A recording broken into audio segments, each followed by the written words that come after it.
யார்கிட்டயும் சொல்ல மாட்டேன், உண்மையை சொல்லுன்னு அவனுக்கு நான் ப்ராமிஸ் பண்ணதுக்கு அப்புறம் தான் அவன் ஓப்பனா எல்லா விஷயத்தையும் என்கிட்ட சொல்ல ஆரம்பிச்சான். அப்பா கிடையாது, அம்மாவும் தங்கச்சியும் இருக்காங்க. தங்கச்சியை பார்த்துக்க முடியாததுனால சொந்தக்காரங்க வீட்டில் இருந்து தங்கச்சி படிக்கிறா. அவ பேரு இந்திரா. நான் தான் கிராமத்து ஸ்கூல்லே நல்லா படிக்கிறவன். பண்ணையார் பையனுக்கு என்னை கண்ட ஆகாது. பொறாமையில என்னை படிக்க விடாம பண்ணா. பண்ணையார்கிட்ட எங்க அப்பா பட்டிருந்த கடனுக்கு என்னையும் பண்ணையில வேலை செய்ய வச்சான். ஒரு நாள் சொல்லிக்காம கொள்ளாம ஓடியாந்துட்டேன்னு எல்லா விவரத்தையும் சொன்னான்.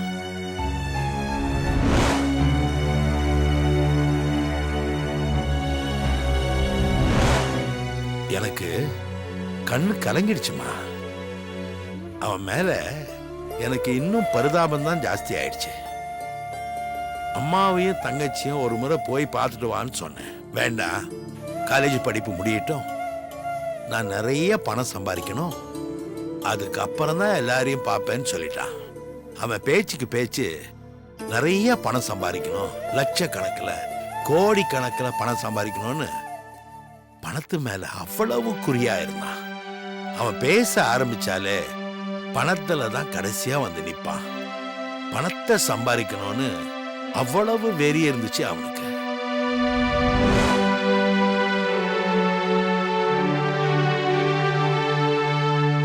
அந்த பணத்தாசை தான் காலப்போக்கில் அவனுக்குள்ள சின்ன சின்ன மாற்றங்களை விதிச்சது. பேச்சில மாற்றம், நடத்தையில மாற்றம். அவன் கொஞ்சம் கொஞ்சமா மாற ஆரம்பிச்சிட்டான். காலேஜ் படிப்புல நாங்க நல்ல பேர் எடுத்தோம். பல பேர் எங்களை அனாதைன்னு ஒதுக்கி இருக்காங்க. எங்ககிட்ட பேசுறதுக்கே பல பேர் சங்கடப்பட்டிருக்காங்க.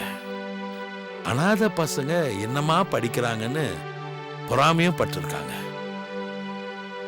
இந்த நேரத்துல தான் படிப்பு விஷயமா சில சந்தேகங்களை கேட்கறதுக்கு 2 கேர்ள்ஸ் ஸ்டூடெண்ட்ஸ் எங்க கிட்ட பேச ஆரம்பிச்சாங்க. நாளடைவில் நாங்க 4 பேரும் ஒரு குரூப் மாதிரி செட் ஆயிட்டோம். ஒருத்தர் பேரு லட்சுமி, இன்னொருத்தவங்க பேரு கல்பனா. கல்பனாவா? எந்த கல்பனா? ஏன் அண்ணி கல்பனாவா? ஆமா, அந்த கல்பனா தான். காலேஜ் படிக்கும் போதே அண்ணன் அண்ணியை லவ் பண்ணி படிப்பு கம்ப்ளீட் ஆனதும் கல்யாணம் பண்ணிக்கிட்டாங்க. அவசரப்படாதீங்க, மீதியும் கேளுங்க. கல்பனா பணக்கார வீட்டு பொண்ணு. அதுக்கே உரிய குணங்கள் அவகிட்ட இருக்கும். லட்சுமி தமிழ் பண்பாடோட இருக்கிறவ, அந்த அடக்கத்தோட அவ இருப்பா. ஆனா 2 பேருமே ஒருத்தரை விட்டு கொடுத்துக்க மாட்டாங்க. அப்படி திக் ஃப்ரெண்ட்ஸ் அவங்க. காலேஜ் முடிஞ்சதும் கல்பனா எங்களை காரில் கூட்டிக்கிட்டு பீச்சு, ரெஸ்டாரண்ட்னு சுத்துவா. சாப்பிட்றதுக்கு அவ என்னென்னவோ ஆர்டர் பண்ணுவா. சத்தியமூர்த்தி வெளுத்து கட்டுவான். நான் எப்பவுமே லிமிட்டாக தான் சாப்பிடுவேன். இப்படியே எங்கள் 4 பேருக்குள்ளேயும் ஸ்ட்ராங்கான ஃப்ரெண்ட்ஷிப் ஃபார்ம் ஆயிடுச்சு. நான் பிஏ முடிச்சுட்டு எம்ஏ கண்டினியூ பண்ணேன். அவனும் பிஏ முடிச்சுட்டு லா படிக்க ஆரம்பிச்சான். இங்கே இருந்து தான் சத்தியமூர்த்தியுடைய குணமே மெல்ல மெல்ல மாற ஆரம்பிச்சது. எப்படியாவது பணத்தை சம்பாதிக்கணும்னு அவன் பேச்சு திசை மாற ஆரம்பிச்சது. பணக்கார வீட்டு பொண்ணா பார்த்து கல்யாணம் பண்ணிக்கணும்னு அந்த பேச்சு ஒரு நாள் எக்ஸ்டெண்ட் ஆச்சு. பெரிய கோடீஸ்வரனை பார்த்து கொள்ளை அடிச்சாவது பணக்காரன் ஆயிடும்னு ஒரு நாள் சொன்னான். அப்பா பட்ட கடனை தீக்கணும், தங்கச்சியை கல்யாணம் பண்ணி கொடுக்கணும். பணத்தோட தீவிரம் நாளுக்கு நாள் அவனை எப்படியோ பேச வச்சது, யோசிக்க வச்சது. நான் அவனுக்கு அட்வைஸ் பண்ணேன். அதனால அவன் மெல்ல மெல்ல என்னை அவாய்ட் பண்ண ஆரம்பிச்சான். பணக்கார ஃப்ரெண்ட்ஸுங்களுக்கு கூட செட்டு சேர ஆரம்பிச்சான். அவங்கள மாதிரியே ட்ரெஸ் பண்றது, கார்லயே அவங்க கூடவே சுத்துறதுன்னு இப்படி பணக்கார மோகம் அவன் தலைக்கு ஏற ஆரம்பிச்சிடுச்சு.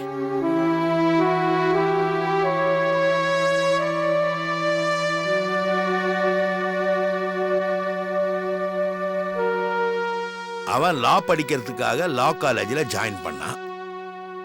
நான் பழைய காலேஜிலே கண்டினியூ பண்ணேன்.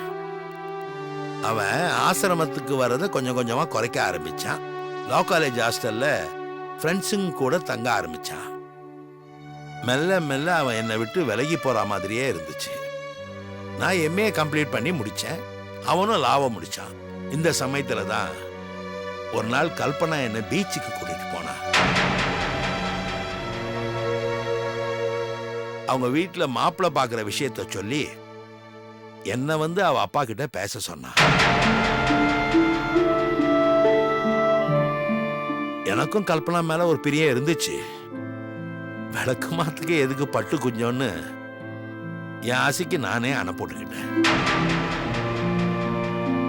ஆனா கல்பனா எங்க அப்பா கிட்ட பேசுங்கன்னு பிடிவாதமா இருந்தா. நான் ஒரு அனாதை, நான் எப்படி உங்க அப்பா கிட்ட பேசுறது? எனக்கு அந்த அருகதையே இல்ல, தைரியமும் கிடையாதுன்னு சொன்னேன். அதுக்கு கல்பனா அப்போ ரெஜிஸ்டர் ஆபீஸ்ல வச்சு எனக்கு தாலி கட்டுங்கன்னு சொன்னா. என்னை வளர்த்து ஆளாக்குன பெரிய ஐயா கிட்ட போய் சொன்னேன். அவரு எனக்கு சப்போர்ட்டா பேசினாரு. பொண்ணு ஆசைப்பட்டா யாராலையும் உங்க காதலை எதுவும் செய்ய முடியாது, அவ விருப்பப்படியே அவளுக்கு தாலி கட்டுன்னு சொன்னாரு. கல்பனா விருப்பப்படியே ரெஜிஸ்டர் ஆபீஸ்ல வச்சு கல்பனாக்கு தாலி கட்டினேன்.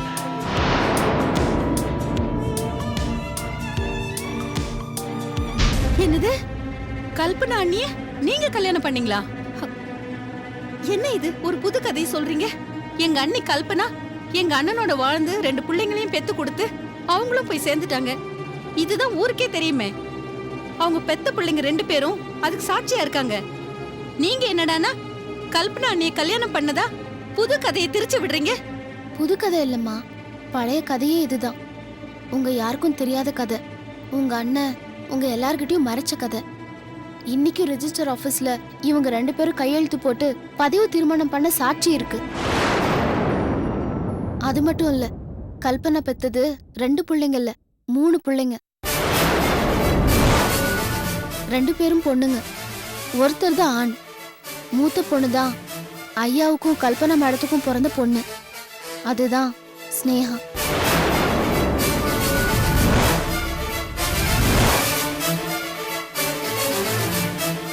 நீங்க சொல்றதெல்லாம் உண்மையா? உங்க மனைவி எப்படி எங்க அண்ணனை அபகரிச்சிட்டா?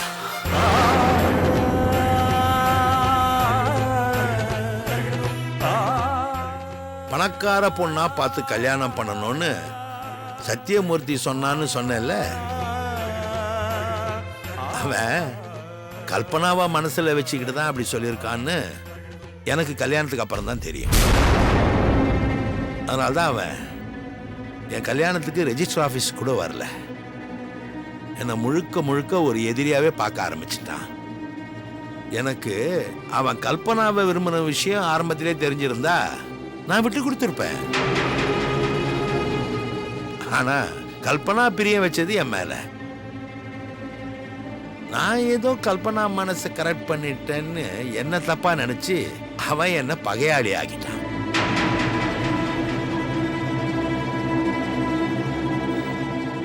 அவன் என்னை பழி தீக்கிறதுக்கு சந்தர்ப்பத்தை எதிர்பார்த்துக்கிட்டே இருந்தான். அப்பதான் ஒரு நாள் பெரிய ஐயா ட்ரஸ்ட்ல கோடிக்கணக்கில் பணம் இருக்கிற விஷயம் அவன் காதுக்கு யார் மூலியமாவோ எட்டியிருக்கு. இங்கதான் சத்தியமூர்த்தி தெளிவா பிளான் பண்றான். சத்தியமூர்த்தி மிகப்பெரிய புத்திசாலி, படிப்புல சூரன், கெட்டிக்காரன்.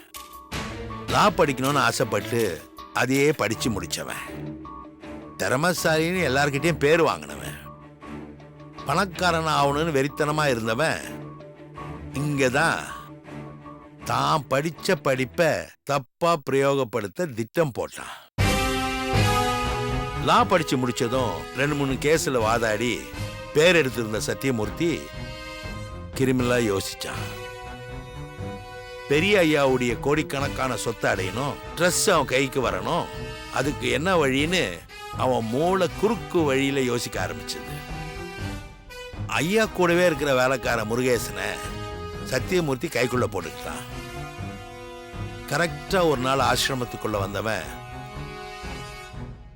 பெரிய கத்தியால குத்தி கொன்னுட்டான்.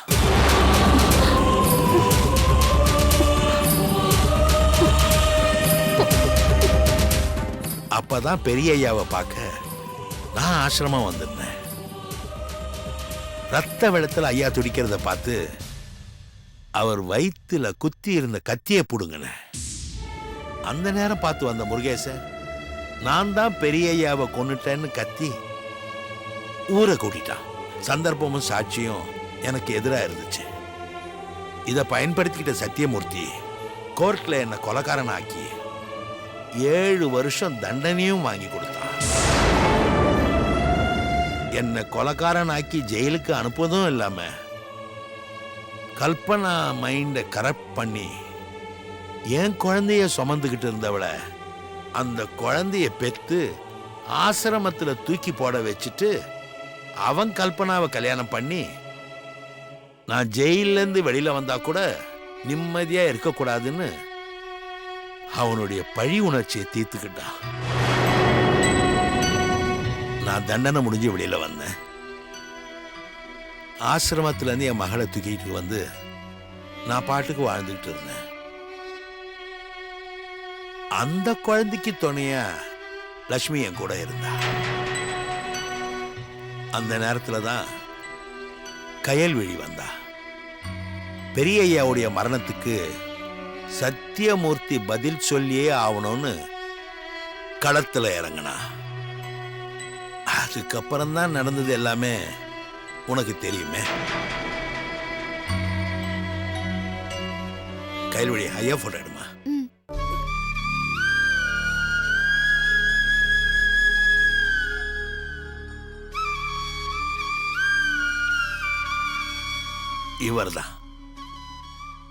இவரைதான் சத்தியமூர்த்தி கொன்னா. அவனுக்கு சோறு போட்டு வளர்த்து துணிமணி வாங்கி கொடுத்து லட்சக்கணக்கில் செலவு பண்ணி அவனை படிக்க வச்ச ஐயாவையே கொன்ன கொலைகாரன் அவன். பாதக உன் அண்ணன் சத்தியமூர்த்தி இப்போ அவன் கழுத்துக்கு கத்தி நெருங்கிட்டு இருக்கு. அன்னைக்கு பெரிய ஐயாவை நான் தான் கொன்னேன்னு பொய் சாட்சி சொன்னானே முருகேசன், அவன் நாளைக்கு கோர்ட்ல ஏறி உண்மையை சொல்ல போறான். அவனை கொல்லத்தான் உங்க அண்ணன் 4 பக்கமா ஆட்களை அனுப்பி வலை வீசி தேடிட்டு இருக்கான். நாளைக்கு முருகேசன் கோர்ட்ல வந்து சாட்சி சொன்னா சத்தியமூர்த்தி ஆட்டம் க்ளோஸ். இவ்ளோ கொடூரமான ஆளா என் அண்ணன்? நீ என்ன நம்பினாலும் நம்பாட்டாலும் உண்மை அதுதாம்மா.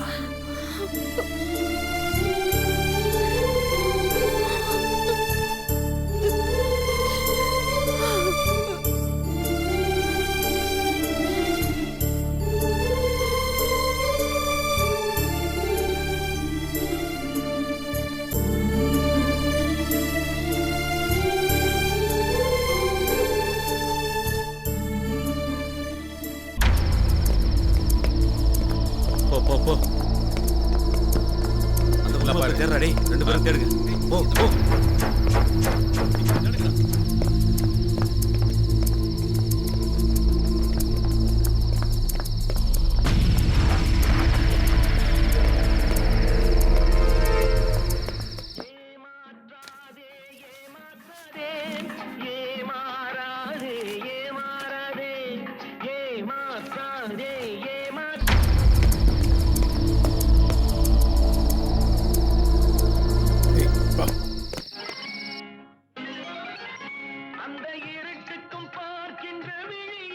அம்மா கதவு சாத்திட்டு வந்து டிவி பாருமா.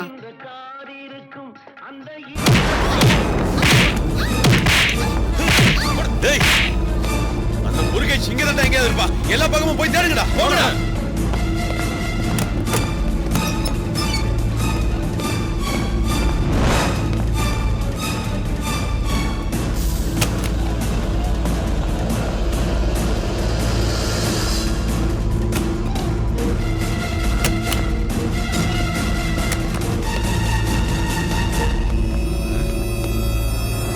வாங்க.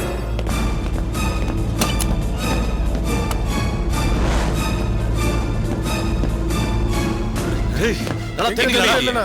அவனை விடக்கூடாதுடா. வாங்கடா தேடலாம். வாங்கடா.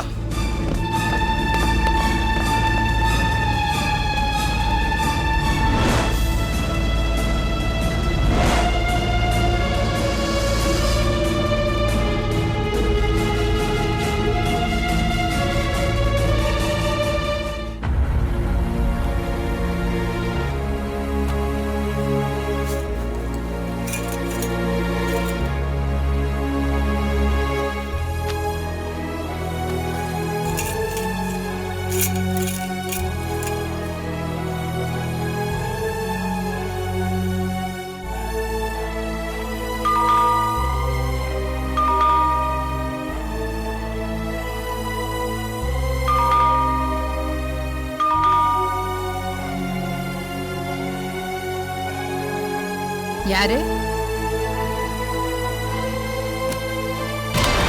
ஏய், யாரு ஏய், யாருப்பா யார் நீங்கெல்லாம் மேல போய் நல்லா தெரியுங்க. ஏய் ஏய், யார் நீங்கெல்லாம் ஏய் ஏய், டேய் யாரா நீங்கெல்லாம் யாரு ஏய், உன் புருஷன் எங்க? அவர் வெளிய போயிருக்காரு விடுடா புருஷன் ஒளிச்சு வச்சிருக்க விடு முருகேஷ் எங்க? விடு சொல்லு. யாருன்னு தெரியாதுப்பா முருகேசன்ல யாரும் தெரியாதுப்பா விடு சொல்லுங்கறல. ஏய், தெரியாதுப்பா விடு விடு மரியாதையா உண்மையை சொல்லிடு. உண்மையை சொல்லுங்கறல. எனக்கு தெரியாதுப்பா ஏய். தெரியாது அங்க எங்க பாக்குற? கேக்குறல, பதில் சொல்லு. என் பொண்ணு உன் பொண்ண எங்க பசங்க தூக்கிட்டு வருவாங்க பாரு. உண்மையை சொல்லு, இல்ல உயிரை விட்டுருவ. அந்த முருகேஷ் எங்க? தெரியாது சொல்லு. சொல்றேன்ல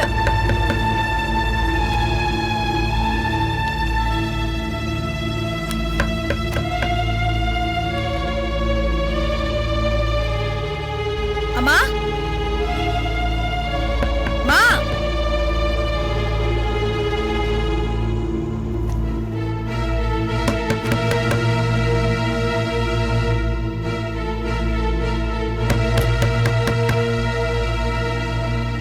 யாரு யாரு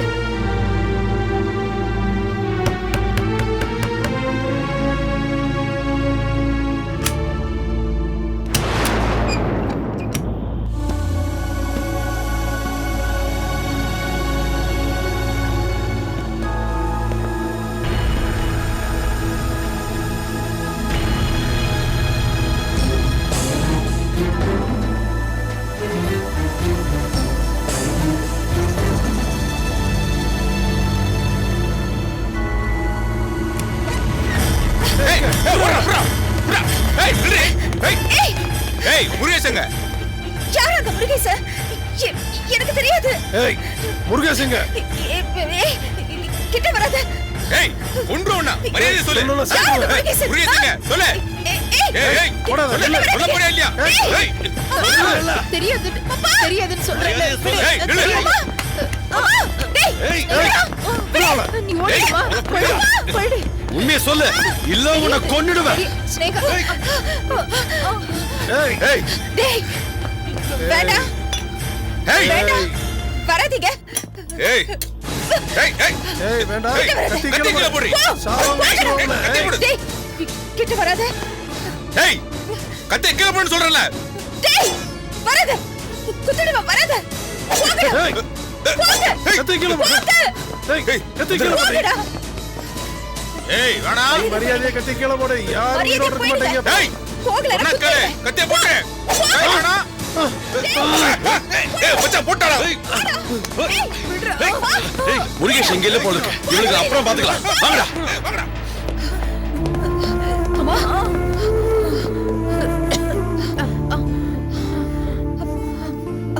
அம்மா கழுத்து ரொம்ப வலிக்குதாம்மா பரவாயில்லம்மா உயிர் பழைச்சதே பெரிய விஷயம் பரவாயில்ல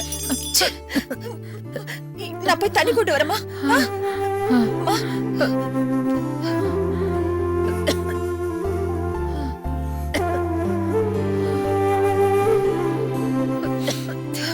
இந்தாங்கம்மா தண்ணி குடிங்க மெதுவாம்மா